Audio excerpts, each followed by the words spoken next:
Ever feel like your business is your sugar daddy? Yeah, you technically make the money, but somehow you're still broke, stressed, and wondering where it all goes. In today's episode, I sit down with none other than Profit First legend Mike Michalowicz to talk about the real reason entrepreneurs stay stuck in financial quicksand, personally and professionally. And trust me, it's not because you're bad at math. It's because we're all wired for money, just not in the way we've been taught to manage it. Mike's philosophy on money has flipped my own financial script. And if you stick around, it just might do the same for you.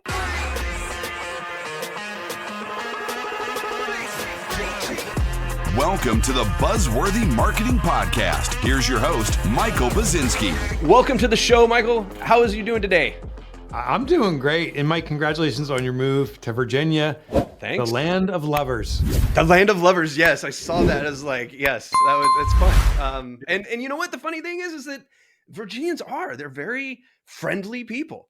Yeah. And it is amazing how, even though we do have a sect, I have a client that's up in the DC area, in the Alexandria area. And so when I drive up there, it's much different than down here in the Richmond area around the Capitol.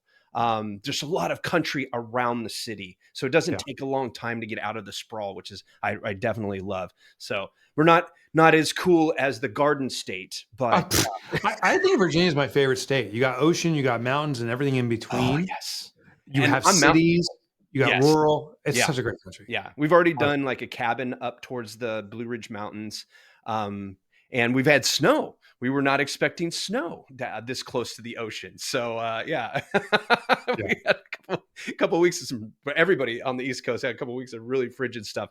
But with all that said, I want to dive in and talk about this. So for the listeners who don't know, I actually ran across, I came to know Mike through his book, Profit First. And it came at a pivotal time when I was really struggling with my personal and business finances. I was running a multi-million-dollar marketing agency, a creative agency in Anchorage, Alaska. And I thought I had everything except for profit. And I wasn't paying myself well. And I was leveraging debt the way that people say you're supposed to leverage debt. And I was reinvesting in the company over and over again and never really paying myself. And Mike, I always thank you for writing that book. I wish I would have read it when you first wrote it, because it would have changed the trajectory of my entrepreneur journey. But I got it in a pivotal moment when I was going from a brick and mortar to a fully virtual company, and I was reinventing how I did business. And that book helped me reinvent how I saw finance. That's amazing. And one of the things that you've been starting to talk about lately is how personal finance weaves itself in and needs to be congruent with your business finance. Exactly. And I want you to expand a little bit on that and let our viewers know like what your point of view is when it comes to that.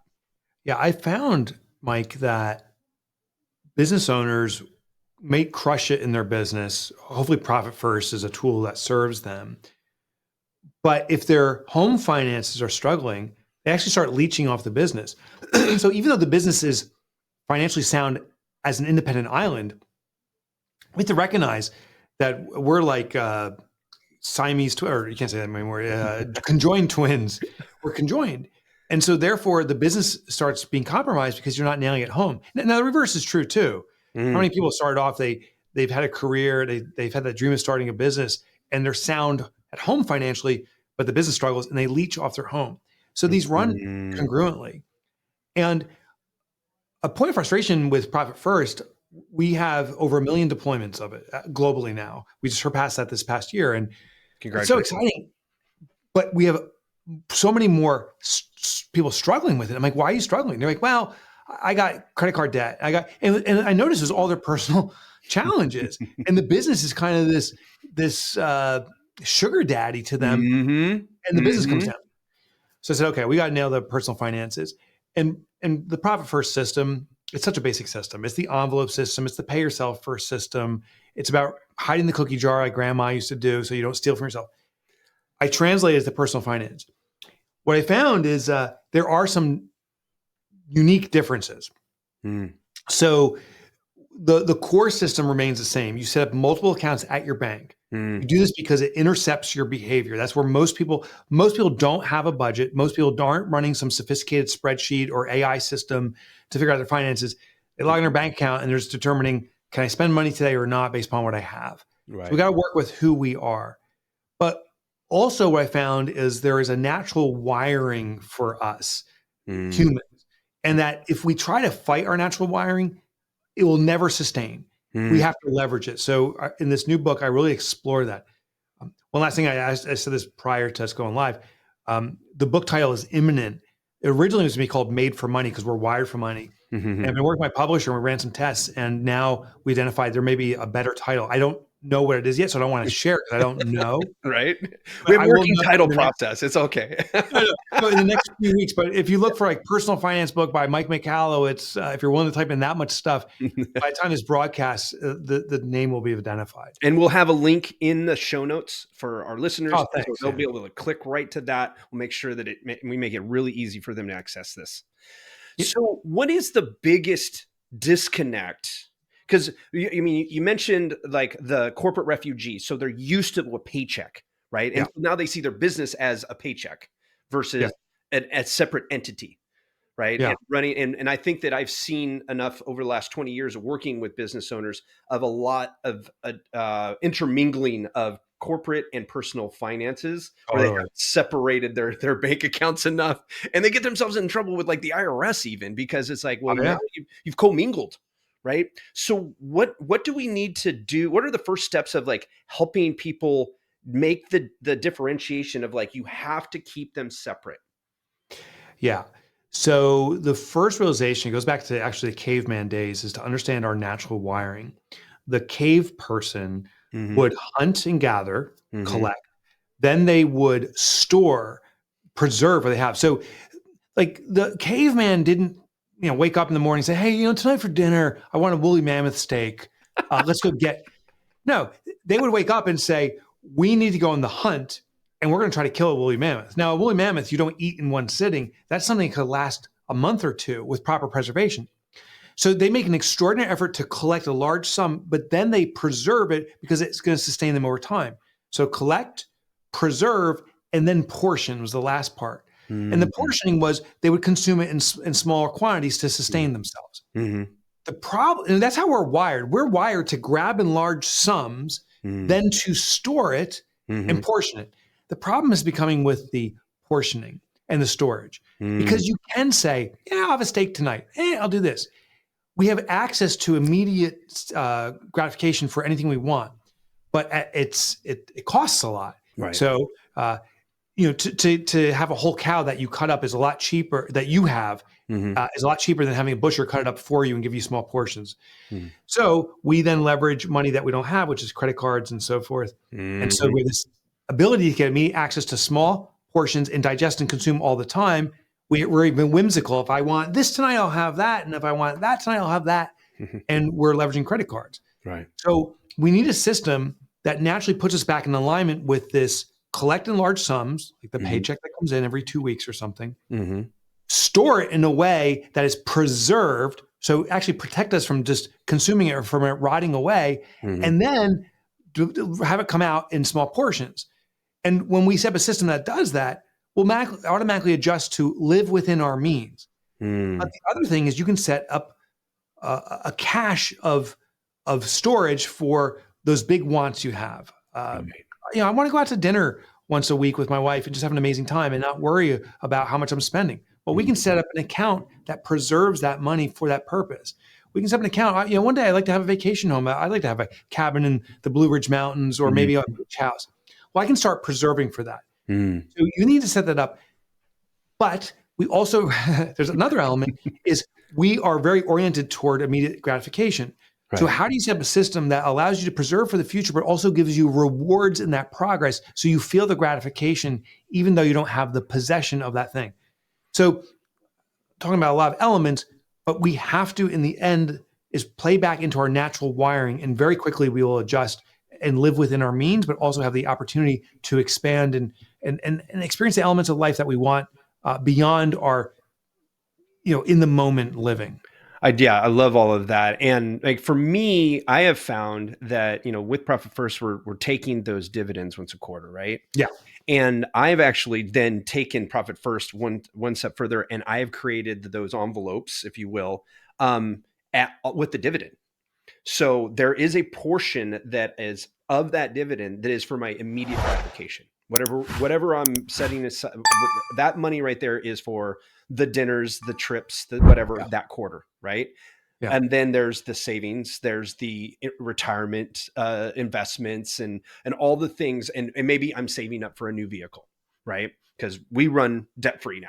Like that was Nice. we have credit cards so that we can fly for free. That's the only thing, and it gets paid off every month. Right? Same. Yeah, and and you got to play those games. But I feel that it's like people might forget that it's like you can take a little bit, and that dopamine you don't need the whole thing to get the dopamine rush, right?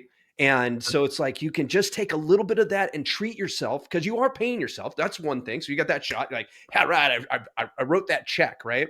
But now it's like, don't spend the whole thing. Like, just take a little bit of that and then put that other stuff into where you need it. It might be in a month, it might be in a year, it might be for your retirement. But doing the whole thing again seems to be like, the whole Profit First. It's like now I don't know, how are you describing that concept in the personal finance? Yeah. So this is not the title, but I'm explaining we're wired for wealth, and that's not the title. Right. And what I tell people is that it's funny you mentioned dopamine. It is the most addictive drug in the world, and it's a natural drug released by our mind. So we wire for the wins, and that's also not the title, but wire for the wins. So how do you do this? One of the people, so we've had now about 1,200 people go through the program. We've been testing and developing it. Okay. One of the women, her name was Dominica, and I speak with her, and she goes, "Listen, Mike, I love going out to dinner." And she goes, I know I can't afford it, and I regret it after the fact, but she goes, "This is just my passion." So every week I go out with my boyfriend out to dinner, and every day after I'm like, how am I going to pay this? And I bring up more credit card debt. She goes, "I don't know if I can give that up."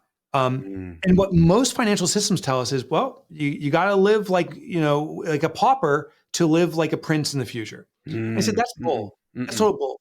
What we simply need to understand is what gives you the dopamine hit. So I said, walk me through your experience. She goes, well, first, me and my boyfriend picked the restaurant, and that's exciting. Okay, I'm like, dopamine hit 1. Second, she goes, we drive over and we see the menu. And she goes, sometimes we're like, we've never been to this place, and I don't like the look from the outside. We go to the other place, and then we pick the place that just feels right. I'm like, okay, dopamine hit 2.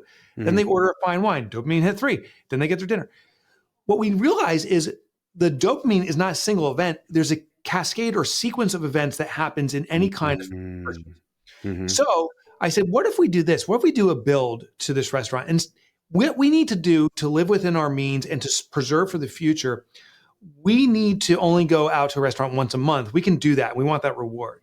So what if week 1, you and your boyfriend agree that on Saturday night, instead of going to a restaurant, you're going to spend an hour together, this is the two of you, evaluating restaurants, almost being critiques, making it into a presentation. That'll be your dopamine hit 1. On week 2, you're going to take your car and you're going to drive these places, you're going to take pictures, and you're going to evaluate which place you like the most. Week 3, you're going to pick the wine from their menus online of the wine that you've never sampled before that you want. In week 4, we're going to experience it. And then week 5, there's a week 5, we're actually going to write a little post of a debrief because you're now a restaurant critic. So what we did is we took this one perceived singular event, but we broke into all the dopamine hits throughout. Well, months into this, she's like, this is actually more fun than we've had before.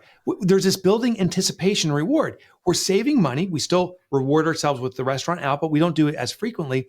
And the money we've saved, they've reduced their credit card. Actually, they've eradicated their credit card now. And now they're saving one day to own a restaurant because that's actually their biggest dream. And that may be years or a decade away, but now they see that coming through. What we did was we set up accounts. So they have an account. It says dinner out. And they're allocating money to that account every week. And when it gets to their threshold, they like to spend big. It's $250 for the two of them out. Once it gets that threshold at the end of the month or the cycle, they know the funds are there. We can act on it. But they also see their future restaurant account adding up. And right now it has like $3,000 in it. And you ain't going to start a restaurant for $3,000 in most cases. But they're closer to the dream. And they're giving themselves dopamine hits throughout. Right. And they're going to find ways to increase that as they start seeing that money go there. But just in what you were talking, lining out, like you just decrease the cost of going out by 80% because you're only going out once every 5 weeks. Yeah. That's amazing. We decrease the cost.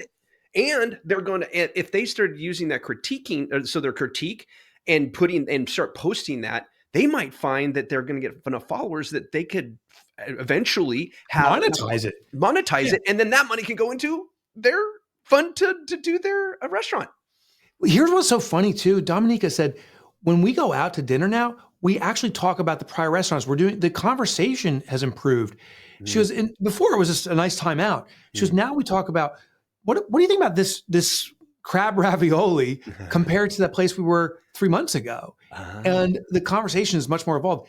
They said they're eating slower. They're enjoying the food more. That's It's awesome. less transactional. It's more immersive. The end effect is this. Don't try to discipline yourself out of the dopamine hit. In fact, do the reverse. How can we stretch the dopamine? How can we get a little more of that natural drug into our brain? And that's what she did in this case. I love it. I love it. And I think we can do that in our businesses as well, because I feel like when we're getting the rush of growing our businesses, we sometimes get ahead of ourselves. Yeah. And you can take the profit first model and cheat really easy. It's like, totally. I want that money, so I'm going to steal it from this other space and start putting it in here. Right. And I think that we need to be better at being in the moment. So like my firm just closed one of its second largest contract in company history. And it was like, okay, this is awesome. And instead of going, okay, what's the next deal? We're spending the next, like the last week and this week of celebrating the kickoff, celebrating how we're going to engage with these people, and celebrating all of the things it means to have this new partner in the firm, right? Instead of going, yeah, that was a great shot in the arm, we need another one. Right. Yeah. And it's kind of with what you're talking about is like, hey, listen, be in the moment, find ways to appreciate the steps it takes to be successful, not just, hey, yeah, that's just one step of the many to get to the top of Mount Everest.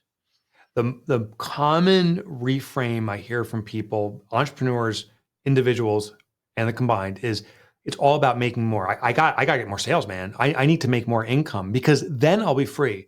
And so we now have this little rhyme. It ain't about what you make. It's about what you take. And what I'm saying is income in your personal life or in your business is simply the starting point. But a portion of that can be preserved and apportioned out to different aspects. What most of us do is we see a rise in income and we say, oh, here's my new life standard. And that money is immediately depleted, but that new life standard becomes a standard. And now, should we ever have a decline in income or something, we are compromised. Most people are living check by check. We're just getting by. So what we do is by allocating these money out to different accounts, we put a gap between our income and our full spend. It controls our spend. And income varies. People lose jobs. Businesses go out of business. People get sick. Things will transition. So in this process, we start building this buffer.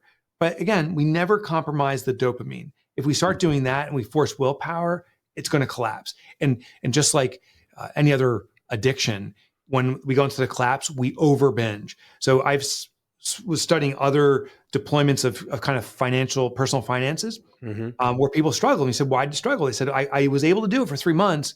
And I was like, screw it. I'm going out to dinner every night now. I deserve this. Or I'm exhausted. I can't keep it up. And it goes so far to the other extreme. They really compromise themselves.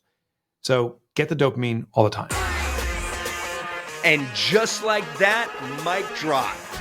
Now, if you're like me, you probably wanted to keep that convo going for another hour. But here's the thing. Mike didn't just give us a framework for personal finance. He gave us a permission slip. Permission to stop pretending that your business and your personal life are two separate bank accounts floating in different universes. Let's be real. Your marketing, your growth, even your sense of purpose, none of it works long-term if your finances are a dumpster fire behind the scenes. Being profit first minded isn't just about padding your pockets. It's about creating space to take smarter decisions. show up more consistently, and actually enjoy the business you've built. If you don't believe me, ask yourself this. How magnetic do you really think your marketing is when you're operating from panic? When you're stealing from your own future just to look successful today? Yeah, that's what I thought. Profit creates power. It gives you the leverage. And the second you treat your business like it owes you, like it exists to fund your lifestyle instead of validate your hustle, that's when things change. Here's a buzzworthy insight. You don't need more clients to be profitable. You need more discipline with the clients you already have. And that discipline starts by treating your money like a message.